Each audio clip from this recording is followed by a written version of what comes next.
Bonjour tout le monde, bienvenue à ceux qui nous rejoignent. Aujourd'hui, j'ai décidé de vous parler des enfants, de la pédohypnose. Ça m'est paru opportun après le sujet précédent sur la suggestibilité. Pourquoi? Parce que les enfants sont extrêmement suggestibles. Ils sont très souvent dans l'imaginaire, donc extrêmement suggestibles. Ils sont capables de rentrer dans des histoires en jouant avec les uns et les autres, de s'arrêter un instant pour demander à leur mère ce qu'on mange, pour repartir dans leur scénario, dans leur histoire. Donc une matière extrêmement sensible, mais aussi délicate par définition. S'ils sont sensibles, c'est délicat, donc il y a une formation spécifique pour ça. Cette formation dit entre autres qu'on commence à partir de 7 ans parce qu'avant ça, l'enfant a peu de notions d'autonomie et donc pour faire un travail productif, c'est pas évident. Bien sûr, 7 ans n'est pas une date, un âge fixe. Moi, j'interroge les parents. Quand ils sont un peu plus jeunes et qu'ils apparaissent matures, je propose au moins de les voir pour savoir évaluer la faisabilité du travail. Et très souvent, c'est le cas. On peut travailler avant 7 ans si on a un enfant qui est un minimum mature, un minimum conscient de ce qui se passe et de ses problématiques en fait. Voilà, donc quelqu'un de très mature, une formation spécifique à partir de 7 ans, potentiellement un petit peu avant. Qu'est-ce qu'on fait avec les enfants en général? On va traiter, comme avec les adultes, tout ce qui est comportemental et émotionnel, mais des problématiques très aiguës, comme par exemple l'enurésie, le pipi au lit, c'est une des choses qu'on traite le plus souvent et très facilement. Très souvent, en une séance, c'est réglé. Si ça n'est pas réglé en une séance, c'est qu'il y a des choses qui nous ont peut-être échappé ou des bénéfices cachés, comme on dit, ou des blocages sur lesquels on pourra retravailler. Mais généralement, en une séance, c'est réglé. Quand vous imaginez un enfant qui a 8, 9 ans, 10 ans, et même plus encore, qui est toujours en train de faire pipi au lit, la perte d'estime de soi, l'exaspération des parents, la logistique, etc., etc. Tout ça pose énormément de problèmes, surtout à l'enfant, bien évidemment. Après, il y a des phobies scolaires, il y a des enfants tout le temps tristes ou tout le temps en colère, comme ça, des émotions douloureuses un peu trop permanentes, des états. Des blocages qui peuvent se passer, ronger les ongles, toutes sortes de tics de toc, la peur du noir, enfin il y en a des quantités.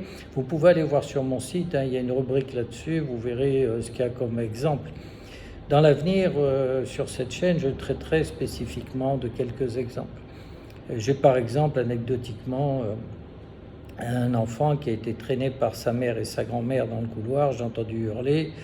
Vous voyez que j'ai pas pu travailler dans des conditions comme ça. Il faut un manque total de psychologie pour se comporter comme ça quelque part. Mais que voulez-vous? Probablement dû à l'exaspération aussi des parents qui n'en pouvaient plus. Mais ça m'amène à vous dire aussi que l'enfant est une éponge, tout le monde le sait. Il réagit à son milieu. Avec les meilleures intentions du monde, on peut faire des gros dégâts. Et il y a tout ce qu'on ne sait pas. Donc, il faut que les parents accompagnent l'enfant, il faut préparer l'enfant un minimum à la séance, sans entrer dans le détail, ça j'explique toujours comment faire avant, et il faut que les parents donc s'impliquent. Parfois, j'explique aux parents qu'il pourrait être opportun qu'eux fassent un travail également. Quand je vois la problématique de l'enfant, le comportement, l'état émotionnel, il est possible qu'il y ait une problématique aussi avec le parent, qui est souvent désemparé, exaspéré, qui n'en peut plus, qui ne sait plus quoi faire, mais qui a quand même très souvent tendance à penser que le problème vient de l'enfant et seulement de l'enfant. Il n'est pas toujours évident d'admettre qu'on y est pour quelque chose, même si c'est assez évident, tous les psys vous le diront, il y a forcément une influence. Il y a des choses qu'on ne maîtrise pas, on ne peut pas tout savoir, on ne peut pas avoir tout appris, donc on peut avoir malgré nous des comportements qui créent ou qui participent au problème. Donc tout ça, on l'aborde ensemble, avec l'enfant ou hors la présence de l'enfant quand c'est délicat. Voilà. Donc, encore une fois, une matière, si j'ose dire, vraiment passionnante. Il faut aimer ça. Je vous ai parlé de confiance, d'alliance thérapeutique. Là, c'est vraiment indispensable. Et puis le travail, après, chaque thérapeute fait comme il veut, mais moi, je travaille beaucoup avec les ressources propres de l'enfant, avec son imaginaire, justement. J'essaye de le laisser avancer à son rythme et à sa façon, et c'est très souvent très efficace. Quand ils approchent de la préadolescence ou sont en préadolescence, selon leur maturité aussi, je vais m'approcher de protocoles adultes aussi.